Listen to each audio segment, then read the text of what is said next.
Tous les livres de dev perso te disent de visualiser, de croire en toi et de voir toujours le côté positif. Ce livre, il te dit exactement le contraire et il te dit même que c'est ça le problème. Pourtant, il s'est vendu à plus de 15 millions d'exemplaires. On a tous vécu cette expérience où on scrolle sur Instagram pendant 5 minutes et on voit des gens avec des corps parfaits, des salaires énormes, qui sont toujours heureux, qui sourient énormément et on a tous envie de faire comme eux. Et si c'était exactement ça le problème?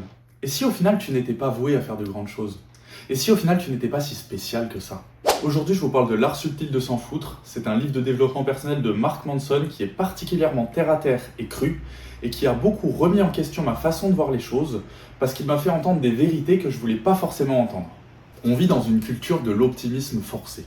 Aujourd'hui, chaque application, chaque publication, chaque entretien d'embauche, chaque coach vous force à voir toujours le verre à moitié plein. Même quand la situation elle est vraiment nulle, il faudrait toujours voir le bon côté des choses et rester positif. Alors qu'au final, quand on y pense, c'est un peu bête. Il y a certaines situations qui puent la merde, c'est un fait, et c'est ok, c'est normal qu'il y ait du négatif, sinon par définition, le positif n'existerait pas. Et le fait d'être obligé de toujours voir les choses du bon côté, ça crée aussi quelque chose d'étrange, une sorte de cercle vicieux. Plus tu essayes d'être positif, plus tu te sens coupable de ne pas l'être assez. Du coup, tu culpabilises de ne pas être positif, mais du coup, ça te rend malheureux et ça te fait culpabiliser de culpabiliser et au final, tu ne t'en sors jamais. Et en plus, plus tu essaies de t'en sortir par la pensée positive, plus tu t'enfonces dans ce raisonnement-là. Un mec heureux, il n'a pas besoin de se mettre devant la glace et de répéter en boucle « je suis heureux, je suis heureux, je suis heureux ». Il le sait qu'il est heureux, il n'a pas besoin de faire ça. Le problème, ce n'est pas forcément que vous manquez de bonheur, c'est qu'il y a trop d'éléments qui viennent affecter votre seuil de bonheur pour le diminuer. Trop d'éléments auxquels en fait vous apportez de l'attention et qui vous semblent importantes alors qu'elles ne le sont pas vraiment. La partie 2 va donc se concentrer sur le choix de nos souffrances et comment on va dépenser notre énergie. Il faut que vous voyez votre personne comme un réservoir. Chaque jour, vous avez un capital émotionnel et chaque fois que vous décidez d'apporter de l'attention à un élément, vous prenez une partie de ce capital émotionnel et vous le videz. Si vous décidez de dépenser ce capital émotionnel au cours de votre journée, par exemple, parce que quelqu'un n'a pas liké votre story ou alors parce que votre collègue ne vous a pas dit bonjour le matin, à la fin de votre journée, il ne vous reste plus du tout pour les éléments qui ont vraiment de l'importance. Ce qu'il dit, c'est que la souffrance n'est pas le véritable ennemi. La vraie question, ça serait donc pas comment éviter la souffrance dans ma vie, mais quelle souffrance je suis prêt à accepter pour un tel élément. Et ça va donc définir les valeurs que vous avez et les éléments sur lesquels vous apportez de l'importance puisque vous êtes prêt à souffrir et donc à faire des sacrifices pour ces éléments. Mais vous ne pouvez pas tout garder. La douleur que vous acceptez de traverser, c'est vraiment le seul indicateur de la volonté ou de l'envie que vous avez pour cet élément. Pas la motivation que vous éprouvez de façon temporaire ou pas alors ce que vous dites que vous allez faire. Ce que j'ai trouvé vraiment brillant dans ce livre, c'est que Mark Manson ne nous dit pas les valeurs qui ont le plus d'importance dans sa vie et celles pour lesquelles il est prêt à souffrir, mais il nous laisse choisir par nous-mêmes sans nous dicter un comportement. Il n'attribue pas de poids à ces valeurs, c'est juste les éléments sur lesquels on est prêt à souffrir. La vraie question qu'il nous pose, c'est est-ce que vous allez dépenser tout votre capital émotionnel sans prendre de recul et donc le dépenser sur des broutilles qui n'auront pas vraiment d'impact sur votre vie? Ou alors est-ce que vous allez prendre du recul et en avoir rien à foutre de certains éléments pour le garder pour les choses qui comptent vraiment en se régulant émotionnellement tout au long de la journée?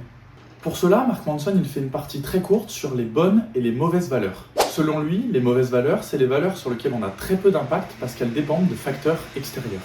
Si on prend par exemple l'approbation des autres ou alors le succès, ce sont des valeurs sur lesquelles, quels que soient les sacrifices qu'on fournit, on n'est pas garanti du résultat et du coup ça peut générer énormément de frustration. Vous ne les contrôlez pas et du coup vous jouez à un jeu dont les règles ne vous appartiennent pas. Les bonnes valeurs, quant à elles, ce sont des valeurs qui sont internes et mesurables sur lesquelles vous avez un impact. Il prend comme exemple votre relation avec les autres, l'honnêteté, la discipline, la motivation, puisque ce sont des valeurs que vous pouvez mesurer à la fin de la journée et déterminer de façon assez objective est-ce que vous les avez atteintes ou non, ou est-ce que vous pouvez continuer de travailler là-dessus. Ces valeurs-là, vous en êtes entièrement responsable, indépendamment de ce que le monde fait autour de vous. Et ça va nous amener à la troisième et dernière partie qui concerne la responsabilité radicale. C'est probablement l'idée la plus inconfortable du livre. Vous n'êtes pas responsable de tout ce qui vous arrive dans la vie. Par contre, vous êtes entièrement responsable de comment vous allez réagir à cette situation et de ce que vous allez faire dans le futur pour améliorer cette situation. On ne contrôle pas son passé, par contre on contrôle comment on y réagit une fois qu'on est au point P. C'est un principe que je trouve assez fort et qui ressemble pas mal à du stoïcisme notamment. Ceux qui le pratiquent, dites-moi si ça ressemble vraiment dans les commentaires. Il fait une distinction très nette entre deux principes qu'on confond souvent, la culpabilité et la responsabilité. La culpabilité, c'est moral. Est-ce que c'est votre faute? Est-ce que vous avez fait quelque chose qui vous a amené à cette situation?